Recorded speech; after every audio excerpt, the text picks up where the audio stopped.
Chapter 8 पूरा कयासीं। 9 chapter खणूं था सॉइल्स, यानी सॉइल माना मिट्टी। 154 the surface layer of land is called, ज़मीन जी सरफेस खे छा सॾिबो आहे, लेयर खे सॉइल सॾिबो आहे। 157 the organic matter in soil is called, हाणे हुन सॉइल में हिकिड़ो ऑर्गेनिक मैटर हूंदो आहे, उहो छा नालो छा आहे हुनजो, हुनजो नालो आहे ह्यूमस। 158 सैंडी, सिल्टी, क्ले, लोम, इहे सभु छा आहिनि, इहे सभु मिट्टी जा क़िस्म आहिनि। इन करे जवाबु आहे सॉइल, टाइप्स ऑफ सॉइल यानी मिट्टी जा क़िस्म। 159 a soil which is mixture of sand, silt and clay, sand, silt ऐं क्ले जे मिक्सचर खे लोम सॾिबो आहे। लोम बि मिट्टी जो टाइप आहे। 160 a process which soil is displaced from the earth surface by agents is called, माना अहिड़ो प्रोसेस जंहिंजी मदद सां अर्थ जे सरफेस तां सॉइल खे डिस्प्लेस कजे, हटाए छॾिजे, हुनखे एरोजन सॾिबो आहे। एरोजन, ठीकु आहे। 161 a process in which a dead organism is broken down into simple nutrients, मां तव्हांखे पोइ क्लास चौथी जे डिकम्पोज़र्स जे बारे में ॿुधायो। त छा कंदा आहिनि, कंहिं बि ऑर्गेनिज़म खे खाईंदा आहिनि, डिकम्पोज़ कंदा आहिनि। जीअं हिकिड़ो शींहं आहे, जेकॾहिं मरी वञे त उहो आस्ते आस्ते हुनजो गोश्त ख़तमु थी वेंदो, पोइ वॾा ख़तमु थी वेंदा, त इहो डिकम्पोज़िशन आहे न। त चए थो इहो इन प्रोसेस खे छा चइबो आहे, ब्रेकडाउन खे, हिनखे डिकम्पोज़िशन चइबो आहे, ठीकु आहे। चैप्टर 10 सोलर सिस्टम, असांजो निज़ाम शमसी, which is national space of Pakistan, असांजी क़ौमी स्पेस छा आहे पाकिस्तान जी, सुपार्को, हर को पंहिंजी जेको आहे यूज़ कंदो आहे, असांजी आहे सुपार्को। 163 सुपार्को इस्टेब्लिश्ड इन, अच्छा हिन जो जवाबु न आहे लिखियलु, ठीकु आहे, इहो मां कमेंट में लिखां थो। 164 SUPARCO stands for Pakistan space and upper atmosphere research commission, ठीकु आहे, इहो हिन जो फुल फॉर्म आहे। ओके। 165 सन वेज एज मच एज, माना जेको सिज आहे ज़मीन खां घणा गुना वधीक भार में, वज़न में,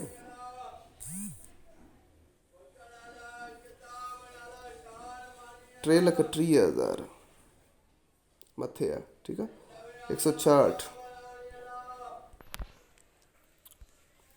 अच्छा, how many earths can fit inside the sun, हाणे सिज एॾो वॾो आहे, हुन में ज़मीनूं घणियूं अंदरि फिट थी वेंदियूं, 1 लख न 1 लख 3 मतिलबु 13 लख ज़मीनूं, ॾिसो केतिरो सिज वॾो आहे। असांजी ज़मीनूं जंहिंमें असां रहूं था, केॾी वॾी ज़मीन आहे, 13 लख ज़मीनूं अंदरि फिट थी वञनि, एॾो सिज वॾो आहे। 167 how many earths can be equal to sun in terms of size, size जे हिसाब सां असांजूं केतिरियूं अर्थ्स इक्वल थींदियूं हुनजे सन जे, 109 ज़मीनूं, ठीकु आहे, साइज़ जे हिसाब सां।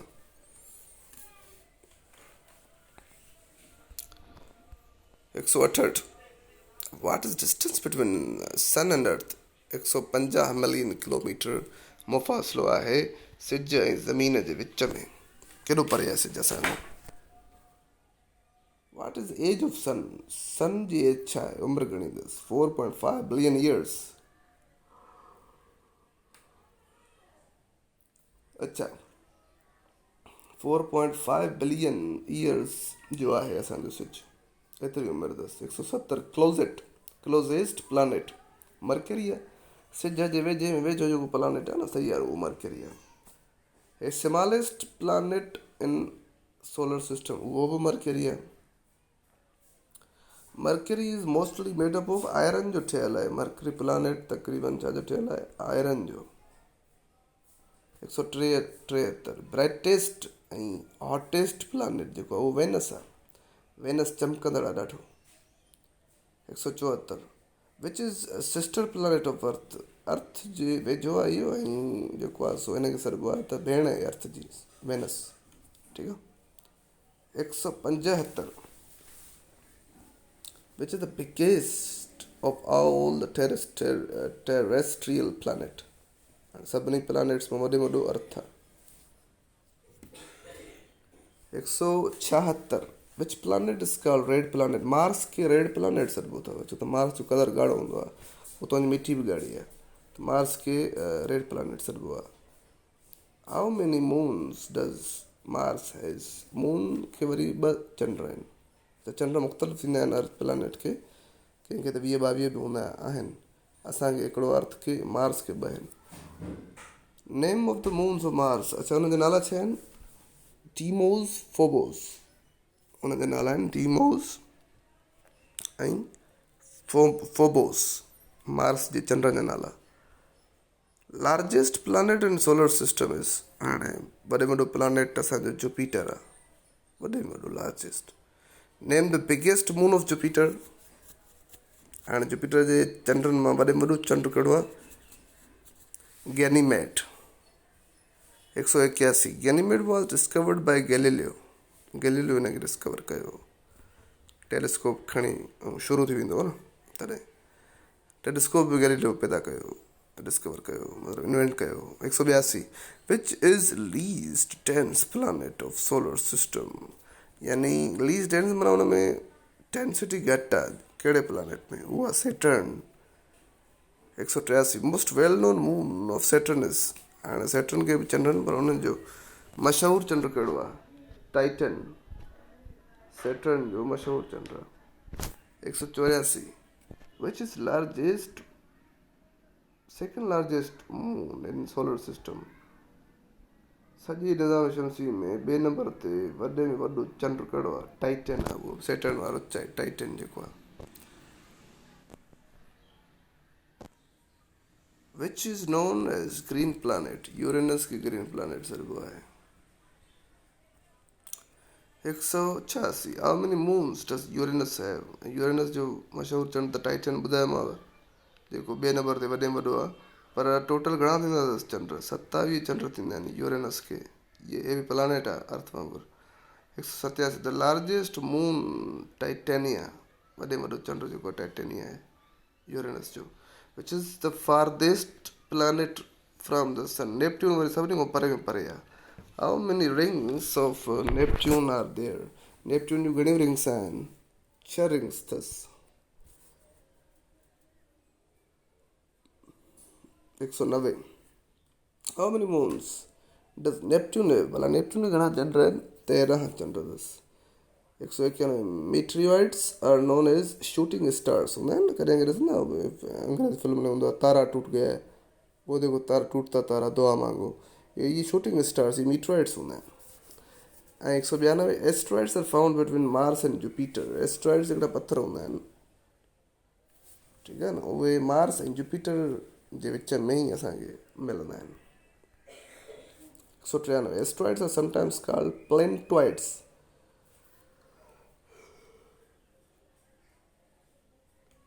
या वरी हिनखे हीअं चई सघूं था त planetoids. 194 Vesta is an example of. Vesta असांजो एस्ट्रॉइड आहे, मीटरॉइड न, एस्ट्रॉइड आहे। Comets are bodies. हाणे कॉमेट्स छा आहिनि? Comets are bodies made up of ice, dust and rock. इहे मिटी जा पत्थर मथे उॾंदा आहिनि, उनखे कॉमेट्स सॾिबो आहे। Comets are also known as dirty snowballs. मेरा बाल स्नोबॉल बि सॾिबो आहे। 197 centre of comet is known as nucleus. Comet जे विच खे चइबो आहे, मरकज़ खे न्यूक्लियस सॾिबो आहे। 198 which bodies produce a long tail due to the heat of the sun. Shooting stars जेके आहिनि न, उहे उन्हनि में टेल हूंदी आहे, माना पुछ हूंदो आहे कॉमेट्स में। कॉमेट्स शूटिंग स्टार्स आहिनि, पर न, शूटिंग स्टार्स असांजा मीटरॉइड्स आहिनि, पर कॉमेट्स में असांजी टेल हूंदी आहे, टेल, लॉन्ग टेल, पुछ नमूने काई शइ हूंदी अथसि। 199 the longest volcano of solar system Olympus moons lies in, इहो असांजो मार्स में आहे, लाइज इन मार्स ते असांजो लथो हुयो।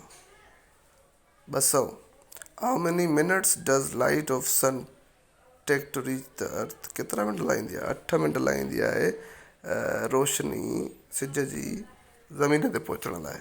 उमेदु आहे तव्हांखे सम्झ में आई हूंदी ॻाल्हि, ऐं हिन जी हे आख़िरी हुयो। हाणे असांजी क्लास 6 जी शुरू थींदी साइंस। ठीकु आहे, तेसिताईं ख़ुदा हाफ़िज़।